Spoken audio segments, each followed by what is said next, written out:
Junpei melamar saya gitu. Ada kenal Misbah Junpei? Nggak kenal?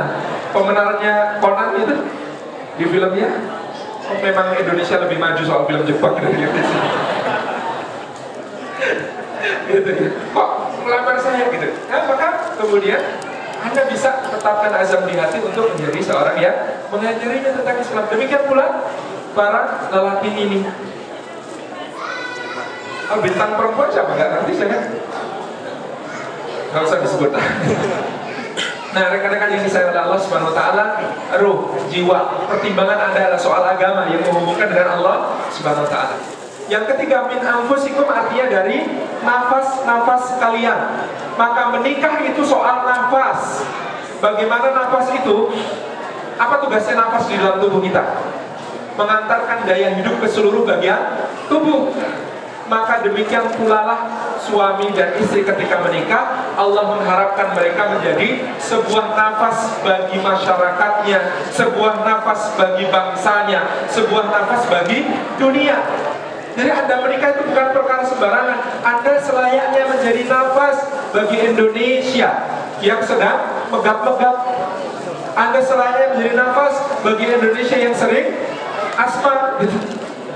Jadi ini yang kemudian harus menjadi visi Anda di dalam pernikahan. Litas kunu ilaiha, supaya kalian sakinah, berketentraman kepadanya. Apa makna sakinah? Sakinah itu 4. Ini juga boleh dicatat. Jadi ada orang sakinah ya. Anda kalau ada orang menikah didoain apa?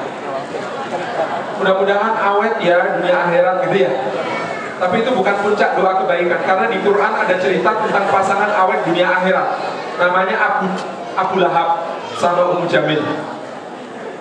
Itu abadi dunia akhirat, tapi jelek. Di dunia kompak nyakitin Nabi, di akhirat kompak masuk neraka. Jadi mereka pasangan abadi dunia akhirat, tapi neraka gitu.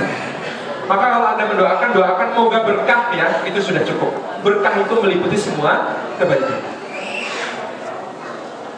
Litas kunu ilaiha, supaya kalian sakinah bersamanya. Pertama, litas ta'ifu biha. Fungsi sakinah dalam rumah tangga orang menikah itu pertama-tama litas ta'ifu biha, supaya kamu menjaga kesucian dirimu dengan kehadirannya. Rumah tangga sakinah itu parameter pertamanya adalah ketika orang menikah, suami terjaga dari dosa karena ada istrinya, istri terjaga dari nista karena ada suaminya. Jadi sakinah pertama-tama soal bagaimana masing-masingnya saling menjaga kesucian dirinya. Jadi bukan sakinah namanya, meskipun rumah tangganya tentram, gak pernah bertengkar, cuman ada kesepakatan, papa boleh selingkuh tapi mama juga boleh ya. Itu meskipun tentram, gak pernah bertengkar, akur-akur saja, namanya bukan sakinah. Karena sakinah itu artinya pertama-tama litas ta'ifu biha, supaya kamu bisa menjaga kesucian dengan kehadirannya. 2, wanita tafu ma'aha, supaya kamu bisa membangun atifah, ikatan batin dengan dia. Ikatan batin itu artinya seperti kita bilang la ilaha illallah, tidak ada yang berhak disembah kecuali Allah.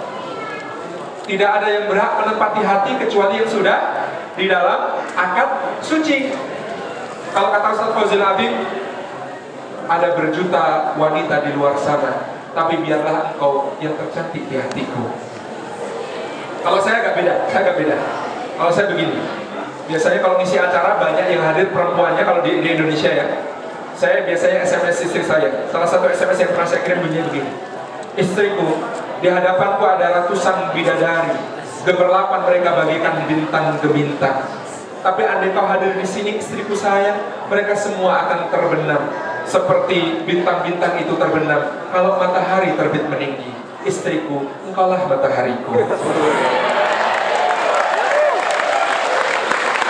Para pria, gak usah dicatat ya, nanti kita dilindungi undang-undang. Itu namanya membangun ikatan batin. Kita tidak lirik dulu ke yang lain. Lirik pertama adalah kepada istri. Sampai Nabi mengatakan, kalau kalian di jalan ketemu wanita yang membuat kalian tergoda, segera pulang temui istri kalian, Karena pada istri kalian terdapat segala sesuatu yang lebih baik daripada apa yang ada pada wanita itu. Anda pikir kenapa ada orang yang kadang-kadang nggak masuk akal? Jadi saya di Jogja Family Center di Indonesia itu kadang-kadang nggak masuk akalnya begini. Ada suami selingkuh sama wanita yang mohon maaf dalam ukuran-ukuran objektif, selingkuhannya itu jauh lebih jelek daripada istrinya. Kok bisa begitu, kenapa? Karena kecantikan istrinya sedang tertutup oleh masalah. Wanita itu kan cantik di mata kita kalau lagi nggak ada masalah sama kita. Masih cantik nggak kalau ada wanita pokoknya cantik banget begitu, tapi utangnya nggak pernah bayar, ngapusi terus gitu ya. Terus kemudian juga bikin onar pakai nama kita buat nipu orang gitu. Masih cantik nggak? Enggak, karena wanita cantik itu baru cantik kalau tidak ada masalah. Jadi cantik itu relatif, jelek itu absolut. Tapi menurut penelitian, istri yang jelek lebih awet daripada istri yang cantik. Karena istri yang cantik itu paling 10 tahun, 20 tahun, habis itu tetap jadi keriput tua. Tapi istri yang jelek sampai mati tetap jelek, awet. Jadi yang penting gimana? Yang penting cantik hatinya, akhlaknya, perangainya. Karena sesuatu yang abadi itu cantiknya juga akan bertahan lama. Tadi ngomongin apa sih? Lita tahu maha, supaya kalian membangun ikatan dengan dia, membangun ikatan sekuat-kuatnya. Yang ketiga, makna sakinah adalah wali tamilu ilaiha, supaya kalian cenderung kepadanya. Cenderung itu apa maksudnya? Dalam hati, dalam pikiran selalu cenderung. Anda kalau masih bujang, pengen makan apa? Lihat makanan, uangnya ada, kebeli, maka Anda beli, Anda makan. Tapi kalau Anda sudah menikah, kalau Anda sakinah, pasti ketika Anda makan kepikiran, yang di rumah makan apa ya? Kalau Anda belum kepikiran, belum sakinah. Kalau Anda sekarang lihat gadget, ada Z10, ada nomor-nomornya nggak apa, saya pokoknya serinya macam-macam gitu ya, 5S begitu ya. Anda terbeli, uangnya ada, sekarang Anda beli, mikirnya nggak banyak. Tapi kalau Anda sudah menikah, Anda perlu mikir, panci yang dipakai masa istri saya sudah bocor apa belum? Kemudian lemari esnya istri saya, freonnya masih bagus apa enggak? Sudah nggak boleh ya pakai freon. Dan lain sebagainya. Anda perlu kepikiran tentang apa yang kemudian menjadi bagian penting juga kebutuhan istri, kebutuhan anak. Itu namanya litamilu ilaiha. Pada tingkat tertentu litamilu ilaiha itu sampai ke hati. Saya sering mengalami kejadian ini dalam bentuk misalnya begini. HP saya tinggal di rumah, lagi di recharge, lagi diisi ulang baterainya, saya pergi. Ketika saya pergi, istri saya SMS, sayang tolong pulangnya beliin bakso ya buat kami berdua. Saya nggak membaca SMS itu. Di perjalanan pulang, saya kepikir kayaknya enak kalau beli bakso yang saya begini. Lalu kemudian saya beli bakso, pulang ke rumah, saya terima kasih. Ya Allah, itu aku tadi SMS ya. Loh, SMS apa? Aku kan SMS minta dibeliin bakso. Masa kok HP ku di rumah belum tak baca SMS-nya? Loh, kok terus bisa kamu beliin bakso? Iya ya, kok kita sehati. Nah, ini memperkuat. Litamilu ilaiha. Dan orang itu kalau menikah, sakinah dalam litamilu ilaiha itu, katanya wajahnya makin lama makin mirip. Insya Allah. Gak usah lirik, mana yang mirip ya. Yang keempat, sakinah itu maknanya walitat ma'innu biha, supaya kalian tentram dengan kehadirannya maupun ketidakhadirannya. Kok bisa begitu? Jadi konsep tentram dalam sakinah itu tentram ketika bersama maupun tentram ketika tidak bersama. Ada orang yang tentramnya cuma kalau bersama. Kalau pergi baru 5 menit sudah di SMS, kamu di mana, sama siapa, lagi ngapain. 5 menit kemudian, kalau sekarang lagi di mana, sama siapa, lagi ngapain. Itu namanya tentramnya cuma kalau bersama. Ada orang yang tentramnya justru kalau nggak bersama. Untung kan nggak ada si papa gitu. Suaminya juga, mamanya ada nggak ya? Tenang, nggak ada si mama. Itu tentramnya justru ketika berpisah. Bayangkan, lebih tersiksa lagi itu. Tetapi yang namanya litatma'innu biha itu tentram ketika bersama, tentram ketika berpisah. Ketika bersama istriku, suamiku, istriku, suamiku, kayak film Cina. Ketika berpisah, maka sang istri melepas suaminya bekerja sambil mencium tangannya. Sang suami menyentuhkan hidung ke kedingnya dan mengatakan sang istri, suamiku berangkatlah, bekerjalah karena Allah, yang ikhlas ya, karena Allah saja, cari yang halal bang. Kami ini siap lapar bang, tapi gak siap kalau harus disiksa di neraka gara-gara abang rezekinya haram bang. Cari yang halal aja bang, kami siap tahan lapar bang, asalkan abang pulang itu bawa yang halal aja bang. Sedikit yang halal itu berkah bang, kalau banyak-banyak tapi haram gak berkah bang. Selamat bekerja abangku sayang, berjuanglah. Kira-kira di negara yang para istrinya macam itu ada korupsi apa enggak? Gak ada, karena suaminya juga ingat betapa luar biasanya sang istri ketika berpesan itu, betapa penuh cintanya mengharapkan kehadirannya. Luar biasa. Itu litatma'innu biha. Saya juga tentram ketika di rumah, tapi juga tentram ketika pergi semacam ini. Meskipun meninggalkan rumah itu berat. Kan ada ya di dalam ayat jihad di surah Taubah, infiru khifafan wa siqalan, berangkatlah dalam keadaan ringan maupun berat. Jadi amal ikhlas itu tidak tergantung perasaan. Perasaan itu ringan berat, itu perasaan. Tapi perasaan taruh di belakang, ikhlas itu di depan. Tujuannya apa? Itu ikhlas. Tapi perasaan boleh saja berpengaruh. Jangan-jangan ini ada yang menegur temennya, Mbak kamu berat ya datang pengajian. Gak ikhlas loh Mbak kalau berat. Kalau gak ikhlas gak dapat pahala loh Mbak, kasihan deh lo gitu. Enggak, ikhlas itu tidak tergantung berat atau ringan. Karena Allah menyeru berangkatlah dalam keadaan berat maupun ringan. Kira-kira Nabi Ibrahim itu nyembelih anak berat apa ringan? Berat. Kalau ringan namanya tukang mutilasi. Tapi justru karena berat, tapi dia melaksanakan perintah Allah dengan bersangka baik kepada Allah, jadinya kebaikan, dia mulia. Ikhlas itu tidak terletak di perasaan. Makanya infiru khifafan wa siqalan, berangkatlah dalam keadaan ringan maupun berat. Kok bisa begitu? Ada orang berangkat dakwah, berangkat jihad, itu ringan. Kenapa kok ringan? Karena di rumah diomelin istri terus. Lebih baik berangkat jihad. Kan bahaya kalau begitu.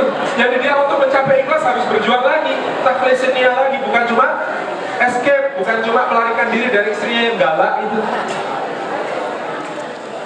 Tapi ada orang berangkat berjihad itu berat. Kenapa kok berat?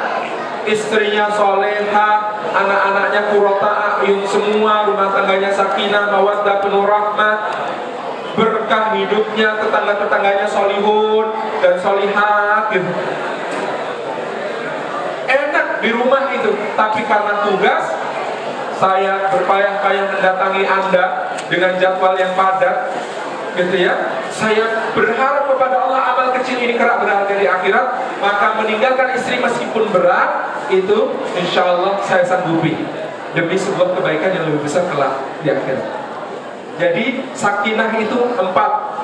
1, untuk dijaga dari dosa. 2, untuk membangun ikatan cinta. 3, untuk mendapatkan satu kecenderungan hati. Dan yang keempat terakhir adalah soal bagaimana kita tentram dengan bersamanya. Wa ja'ala bainakum mawaddatan wa rahmah. Waktu saya masih berapa?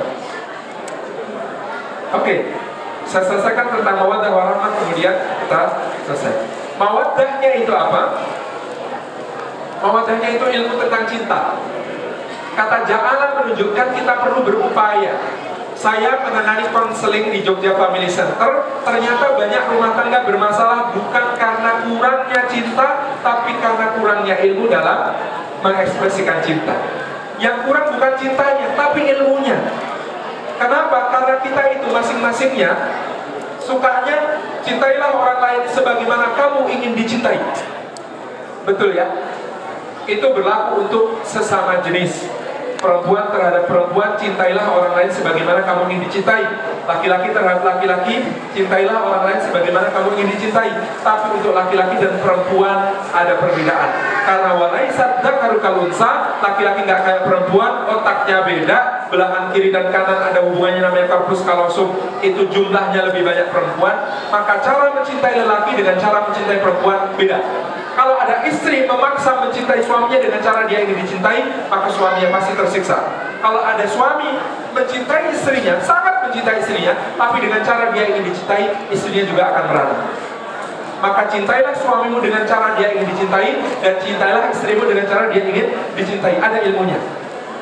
Apa konsekuensi dari hubungan otak kiri dan kanan yang lebih banyak pada wanita itu? Contoh, wanita itu koordinasi antar belahan otaknya lebih bagus, maka lebih mungkin untuk multiple. Jadi dia melakukan beberapa hal secara simultan sekaligus. Oke. Laki-laki itu single tasking, kalau perempuan multitasking. Contoh, laki-laki itu satu masalah selesaikan dulu A, kemudian beralih ke B, selesaikan C, fokus solusinya apa. Itu lelaki. Perempuan, Anda bisa lihat kan, bisa menyusui anak sambil menerima telepon, sambil goreng tempe, sambil lihat telenovela, sambil nyalain mesin cuci. Luar biasa. Multitasking, perempuan. Coba bayangkan kalau ada istri memaksa suaminya multitasking. Ribut. Pak, tolong beliin sampo ke warung depan ya. Oh iya, sekalian nanti beliin ini juga. Sebentar. Terus nanti pulangnya mampir ke bule ini, ambil barang ini. Terus kemudian cek jahitan di bibir sebelah sana. Terus sebentar deh, aku pusing deh. Satu-satu deh. Laki-laki nggak bisa diajak berpikir simultan mengerjakan beberapa hal sekaligus. Satu-satu. Maka cara berpikirnya juga beda. Laki-laki itu kayak obat nyamuk muter ke dalam. Maka kalau ada rapat laki-laki perempuan biasanya begini. Laki-laki mengatakan, jadi inti masalahnya apa? Kita cari solusinya aja. Kita sederhanakan dulu. Ini laki-laki. Perempuan biasanya bilang apa? Jangan disimplifikasi dong. Ini semuanya masalah penting. Jangan ada yang kemudian dianggap gak penting. Tapi kan kita harus fokus supaya masalahnya selesai. Gak fokus dong, bukan soal fokus, tapi semuanya kan masalah besar, harus kita pikirkan bareng-bareng.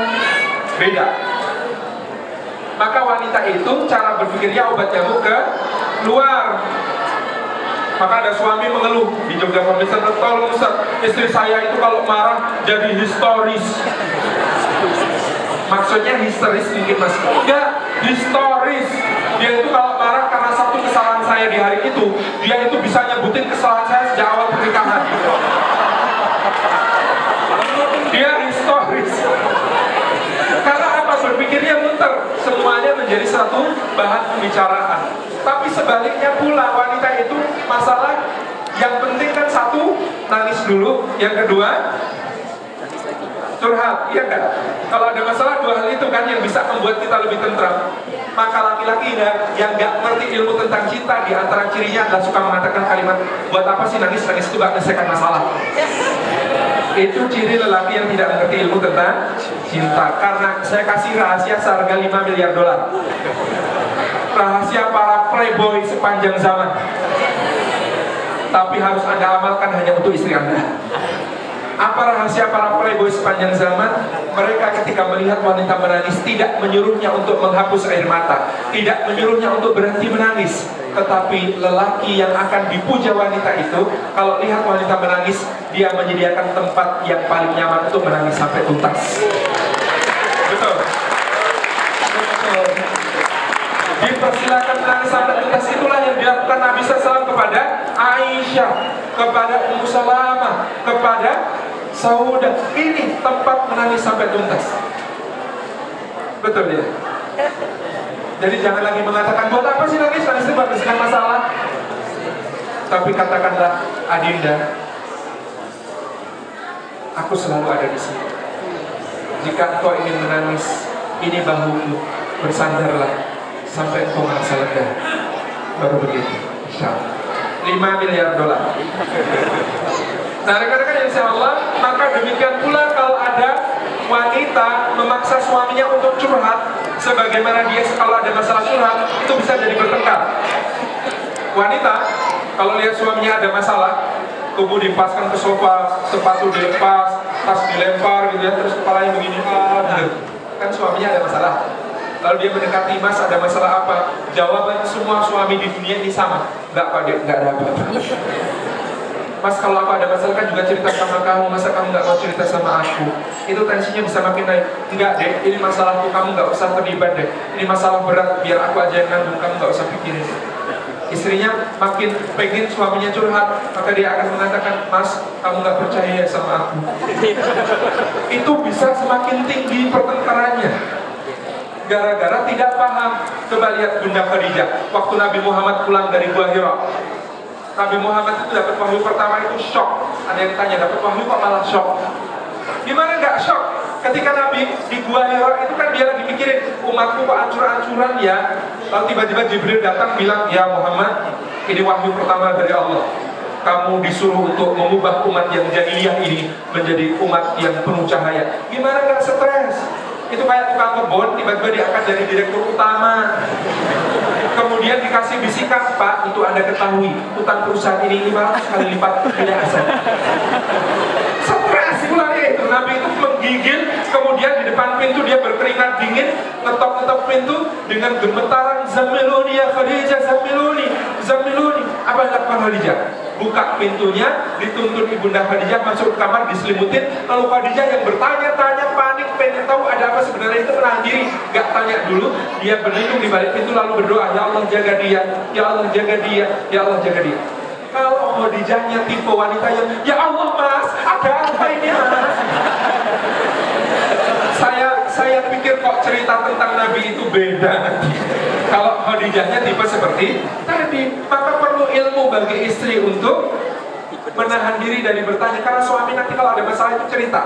Bedanya apa? Wanita cerita masalah di awal untuk menenangkan dirinya, melonggarkan bebannya. Laki-laki cerita di akhir untuk membanggakan dirinya. Dia kemarin ada masalah loh, Dek. Oh ya Allah Mas, masalah apa? Tenang Dek, sudah Mas apa sih? Itu laki-laki begitu. Nah ini baru satu perbedaan saja di antara berjuta perbedaan yang lain. Karena tadi otaknya lebih nyambung, wanita itu lebih cerdas dalam berbahasa. Maka kalau ngomong kadang-kadang kalimatnya gak langsung. Kalau Anda bilang begini, Mas, aku masih harus masak loh, anak-anak belum dijemput. Artinya apa? Tolong jemput anak-anak. Maaf, lelaki tidak secerdas itu menangkap maksudnya. Maka jangan marah kalau suami Anda bilang begitu. Dia akan menjawab, iya nggak apa-apa, nanti kalau nggak dijemput pulang sendiri kok. Kenapa? Karena ada kalimatnya nggak langsung. Saya pernah mengalami tragedi kalimat tidak langsung di awal pernikahan. Naik motor berdua, istri saya tanya ketika lewat rumah makan. Dia tanya, yang lapar nggak? Saya bilang enggak. Jalan lagi gitu, dia tanya lagi, belum lapar ya? Belum. Begitu sampai di rumah, dia langsung masak mie instan. Barulah saya sadar, ya Allah, yang lapar itu dia. Astagfirullahaladzim. Saya langsung dekati dia, berlutut di hadapannya, memegang tangan dan mengatakan, kok kamu nggak bilang kalau kamu lapar? Kalau kamu lapar terus bilang, Mas aku lapar, ayo kita makan. Aku nggak lapar, aku lapar-laparin demi kamu. Jangan gitu dong kalau ngomong. Itu tragedi. Karena bicara dengan bahasa yang berbeda. Laki-laki dan perempuan begitu. Ini ada ilmunya, ilmunya ada di buku-buku saya. Karena waktunya habis, kita sekian dulu. Sampai jadilah Anda nanti dalam berpasangan. Kalau Anda sudah menjadi rahmat bagi suami, suami menjadi rahmat bagi istri, maka Anda pasti akan membangun sebuah karakter bangsa. Karena cinta dalam rumah tangga yang namanya rahmat itu hanya memberi, tak harap kembali bagi sang surya menyinari dunia. Wassalamualaikum warahmatullahi wabarakatuh.